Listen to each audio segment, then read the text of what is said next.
So for Arizona fans that have this thought of, oh, we should win here, we should win. No, we shouldn't win anywhere.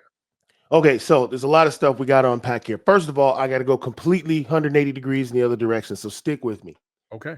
Can we shout out the BYU Cougars for putting belt to ass last night against Kansas? Yes. I mean, good Lord. So you got brothers and sisters? Mm-hmm. I got two So sisters. you remember when they was getting their ass beat and you was in the other room listening through the door like, oh my God, that's you know what I'm saying? That could have been me. I think it's crucial that Arizona Wildcat fans understand. Huh? I said, unfortunately, I think they were on the other side listening to me. So your brothers and sisters listening to you that got in trouble and you get your ass beat and they're like, oh my God, that's crazy. Arizona fans need to understand this. There, by the grace of God, that could have been us, but our kids went in and won there. That's how hard it is to play at the Marriott Center. And Arizona showed a lot of toughness by pulling out a win in those situations. So for Arizona fans that have this thought of, oh, we should win here, we should win. No, we shouldn't win anywhere. This is the Big 12. And Kansas got a piece of what somebody was going to catch them hands, and it was Kansas, and it wasn't us. Now, I don't know if BYU can play that well on a neutral site or in a tournament for the Big 12 at the end of the year, but I think Arizona fans need to appreciate how tough our team is because that didn't happen to us. I was on that game, and I felt like it might happen. Even though our kids came out and played hard, I was like, I've been here before. I know what they can do. But anyway, that's that. Now, you talk about the Houston game. This is something that I learned as a pro once I got out of college, right?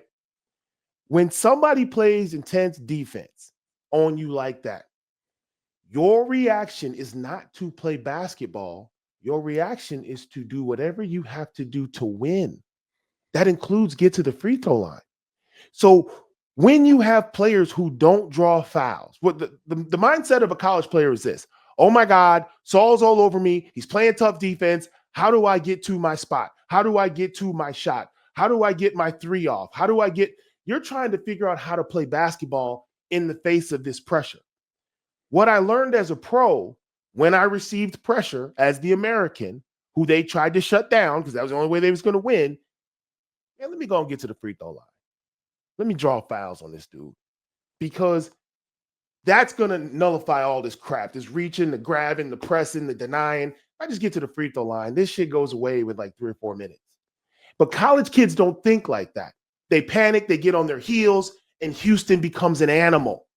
But if you get to the free throw line, you dead all that. There's only so many whistles Kelvin Sampson can sit there and take before he has to call off his dogs. So the reaction, what you saw in Baylor, you attack it with physicality. It doesn't even matter how.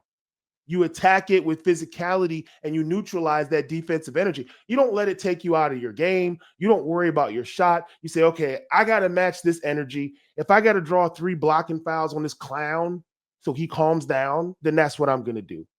And very, very few college players have that frame of mind. That's a professional pro frame of mind.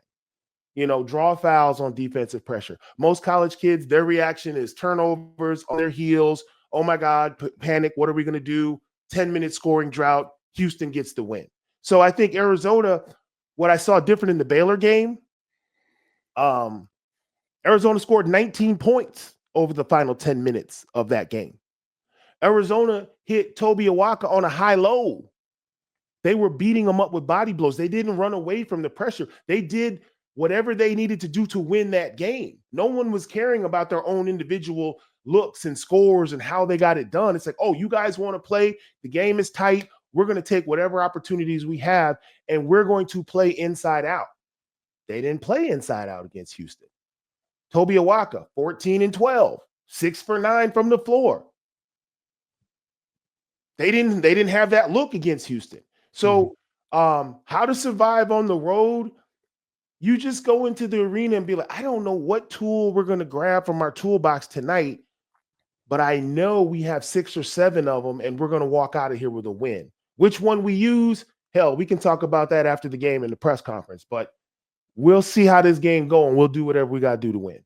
The win, the win vaults Arizona back into second place solely because Texas Tech lost last night to TCU. Again, another team that Arizona played. Who saw that coming? Who saw And Texas Tech losing to TCU? yeah, not a lot of people. Not a lot of Jamie people. Dixon can coach.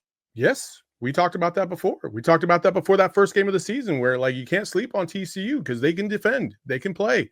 And listen, Texas Tech found that out the hard way last night. Again, you can't take anybody lightly in this league. Even ASU, for as much as they're kind of, they got dog walked last night by Houston. Like you never know who's going to show up any given night and perform at a high level.